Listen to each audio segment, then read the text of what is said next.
All right, help me out. You put your right arm in, you put your right arm out, you put your right arm in, and you shake it all about. You do the hokey pokey and you turn yourself around. That's what it's all about. Woo! That's what it's all about?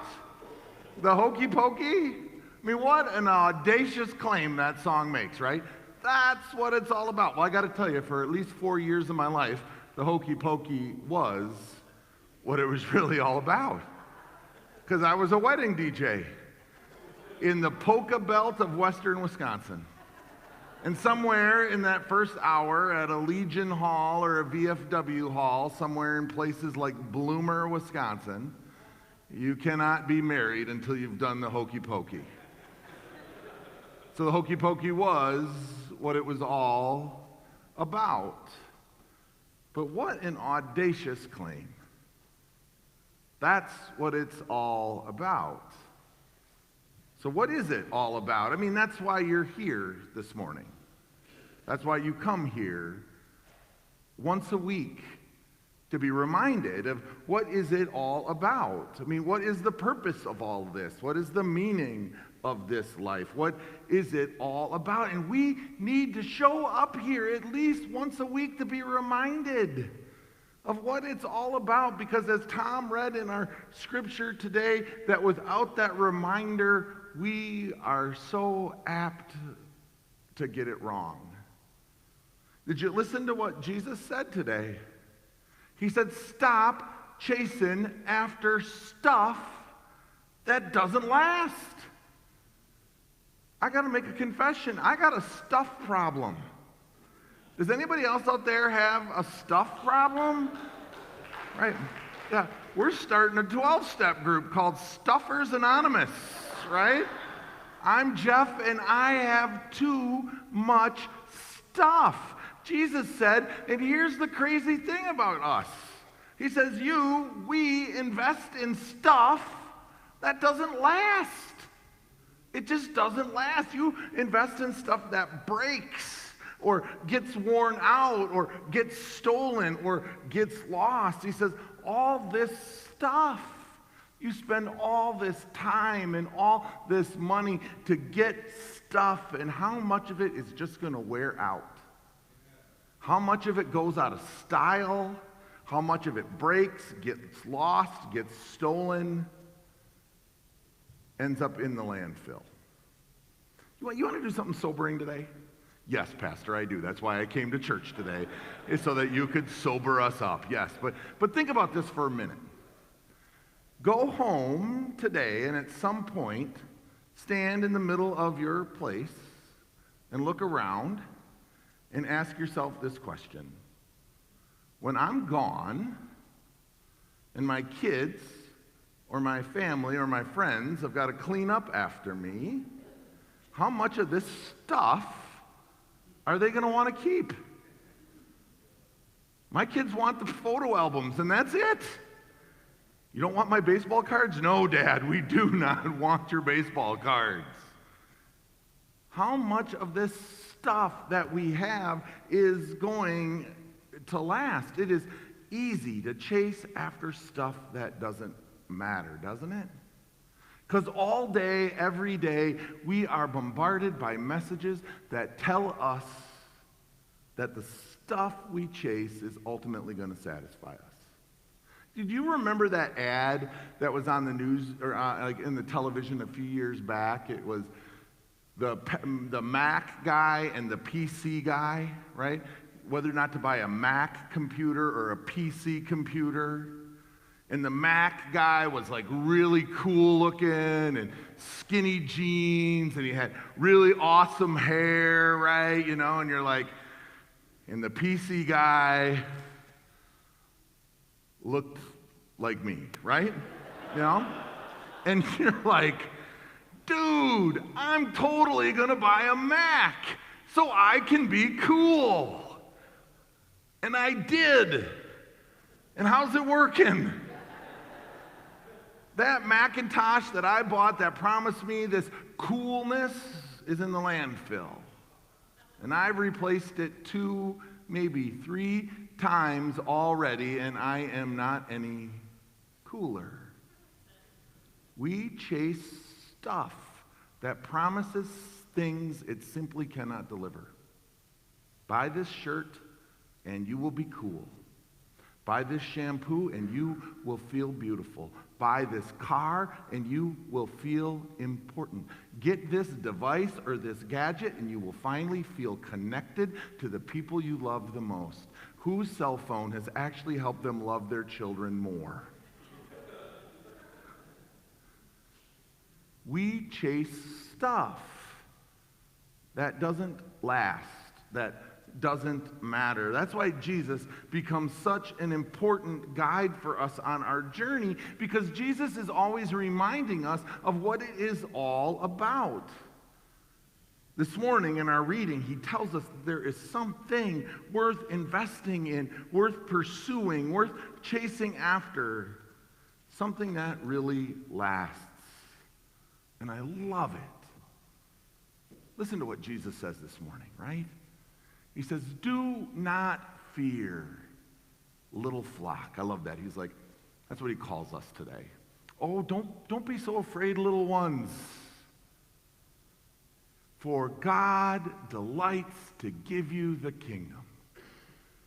You want to know what makes God happy? Giving us the kingdom. Giving us a share, a place, to be a part of this movement, this kingdom movement that changes the world. God doesn't delight in what we do.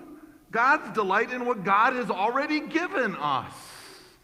The kingdom. And here's the best news of all. We don't have to die to get there. We can be in it right here, right now. That is the greatest delight of all, something that ultimately lasts. And then Jesus tells us today how we can be a part of that kingdom movement. He says, so sell your possessions and give to those who are in need. I said that at the last service, and Erica went, whoa, that got real. I was with you till you told me I had to sell my stuff, preacher, right? You know, Jesus says, stop this endless acquisition of stuff. Invest your time and your money and your gifts and your skills in something that actually lasts. Where your treasure is, there your heart is also. If you were to put your calendar and your checkbook next to each other, for those that don't know what checkbooks are, ask someone older than you. Right? And I don't know what the equivalent of checkbooks are anymore, but put those next to each other. That tool that shows how we use our time and how we use our money. If you were to look closely at how you invest your time and how you invest your money, what would it reveal about your heart? Because where your heart treasure is, there your heart is also. Are we invested in anything bigger than just ourselves? Are we invested in anything that might last beyond ourselves? Because Jesus says that's what it's all about. Here's the best thing about this scripture this morning. It gives us freedom.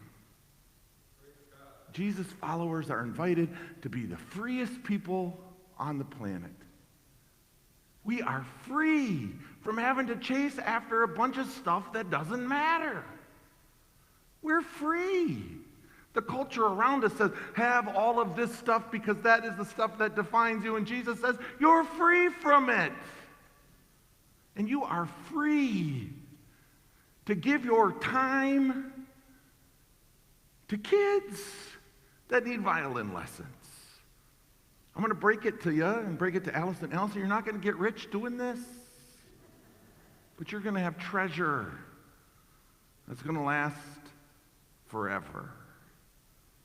What are you invested in that is actually going to last? How are you using this freedom that Jesus gives us to stop chasing after stuff that does not matter? I had 2 conversations in the last month that have troubled me, that have stuck with me.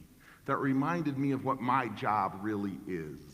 The first was with a younger guy in our church named Al. Al's young and he's new in his career. He literally called me on the phone and kind of chewed his pastor out. Listen here, pastor, you stand up there every Sunday and you get me so fired up about wanting to be involved in something that matters, and then at the end of the service you don't tell me anything I can do about it.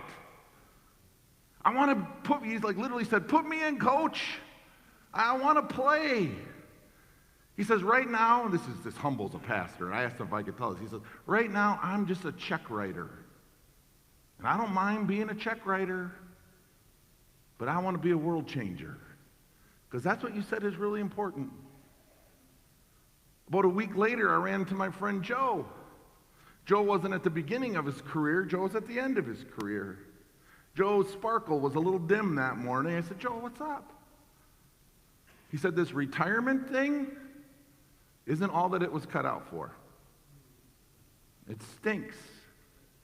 I used to know what I was supposed to do. And now I don't know what I'm supposed to do. I don't know if I am of value to anyone anymore. So here I have a young man at the beginning of his career saying, there has got to be more. And I have a young older man at the end of his career saying, please, pastor, tell me there is more. And then you get a week like this last week where we watched the shootings in El Paso and Dayton, and it makes us question everything about our world. Is there more? What is going on? What is this all about? And then you get to see the unfolding truth about what happened, especially in El Paso. That was a shooting motivated by race and by anti-immigrant sentiments, and it just breaks your heart, and you say, I am done chasing after things that don't matter. Let me be about something else. And you wonder if you can make any difference in the world. And then you have to come up here and preach a sermon, and what you realize is that in moments like this, it feels like everything has been said before. In fact, even pointing out that everything has been said before has been said before. In fact, pointing out that everything has been said before has been said before has been said before. And that's when the powerlessness takes over. And that's when the danger that Jesus talked about in our scripture today sets in. Because in moments like this, it is easy to turn to all those numbing things that simply do not last. Can I be honest with you? I found myself shopping on Amazon more this week than I have all year. I didn't buy nothing, but my cart is full.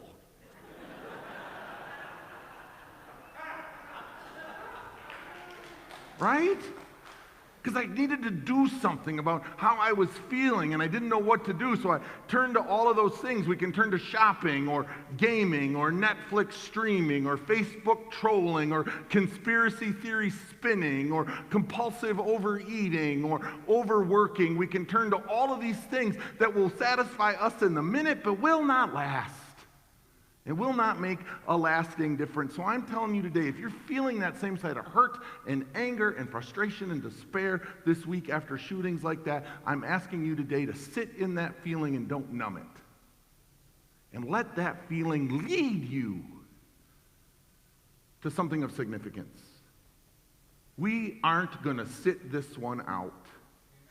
So I take what my friend Al says seriously. Pastor, you can't stand up here and fire us up without giving us something we can do about it. So I've been praying about it and thinking about it. How can Royal Oak First get involved in a kind of stuff that lasts? Where can we build into our life? Jesus said, sell your stuff and give it to those who need you.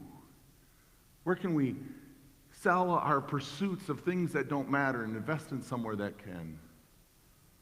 So I said, there's got to be a school, an elementary school in our area that could use good people like us, that would come alongside them and say, we want to make sure every kid in your school has a chance to know that they are loved and to find their gifts and use them and unleash them in the world. So I started asking around, and 2 or 3 people pointed me towards Roosevelt Elementary School, Lower Elementary School in Ferndale.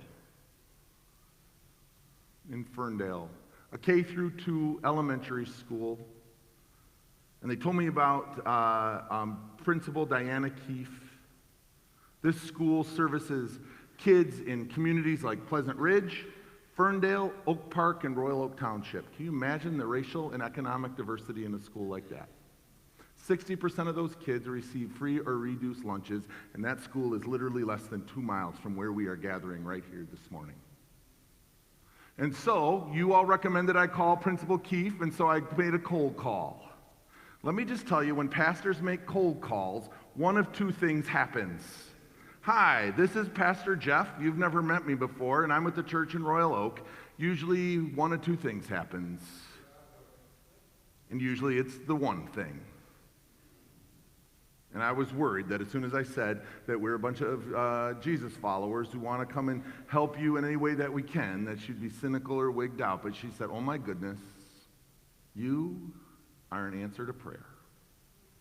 I've been praying all year that God would find us a community partner who would come alongside us and help make sure that every kid in this school has the same opportunity of every kid in this school. And that's when she told me that Principal Keefe is sitting over at the Berkeley Community Church this morning because she needs to go and be reminded once a week of what it's really all about and what her job really is.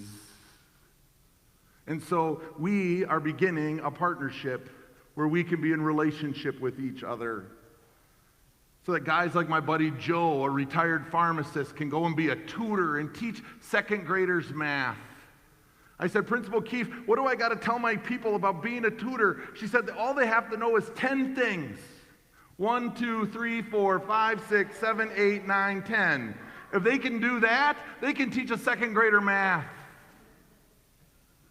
And she said, will you help us make sure that when the school year starts next year, that every kid has the exact same supplies as every other kid? That there isn't a kid in our school who doesn't get off to a good start because they are economically disadvantaged. Will you help us fill that disadvantage goal? I said, man, that's something my people love to do. So we're beginning that relationship. So I want to ask you today, if you want to be a part of the team that helps us figure out what that relationship's going to look like, sign up at the Connect table today. If you want to help us figure out how we're going to do that. If you're one of those people who says, once you figured it out, tell me what to do and I'll do that, then don't sign up today. But if you want to help us figure that out, be a part of that. And you're going to hear more about that this year. And if we go much longer into the year and you don't hear about Roosevelt Elementary School, you come up and say, I thought we were going to do something that mattered. And the second thing I want to tell you that we're going to do is this really excites me. Because you know what gives me delight? Is actually doing what Jesus says. And I don't do it very often. But today, it struck out to me that I could actually do what Jesus asked of me. And I could help you do exactly what Jesus asked of me. Jesus said God delights in giving us the kingdom. So go and sell your stuff and give it to those who are in need. Rummage sale. I got to tell you, I'm one of those guys who's been cynical about church rummage sales until this week when I finally understood its power. We got too much stuff. And that stuff can be translated into food for hungry people, violin bows for kids who need music that lasts. It can be transformed into birthday parties for kids at the Methodist Children's Home. It can be transferred into pillows and blankets for the runaway teens at the Common Ground Sanctuary. So before this year is out, we are going to have a rummage sale unlike any church rummage sale I've ever known, because we are going to bring in all of our stuff, and we're going to be clear to ourselves and clear to the community that that money that we raise is not for us, but we're giving every dime and every dollar away as quick as we can.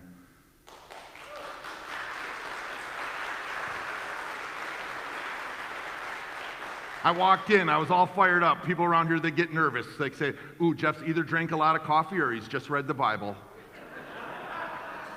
And this week, it was the both. My eyes were wide. I walked in there, I'm like, Jennifer, how do you feel about doing a rummage sale? She says, I don't feel good about it at all. I said, what if it's to get backpacks to kids? So then I'll lead it. So Let's do stuff that matters and stuff that lasts. Let's get involved in the lives of kids who need to have every opportunity to succeed, and let's get rid of some of this junk that piles us down and use those resources to invest in things that really matter. Hear Jesus one more time. Don't be afraid, little flock, because God delights in giving you the kingdom. Sell your stuff and give it to those in need. Make for yourself wallets that do not wear out, a treasure in heaven that never runs out. No thief can come near that. No moth will destroy it. For where your treasure is, there your heart will be too. So for 4 years, I sat on these dance floors and said that the hokey pokey is what it's all about, only to realize that this week it might be exactly true. Because that simple little silly song culminates in probably the most profound spiritual truth of all. That we do our life of putting things in and taking them out, giving to God and then taking it back, only to come to a point in our life, just like in the song, that eventually you just got to put your whole self in. If we're going to put ourselves in, let's put it into things that matter, things that last, because that's what it's all about.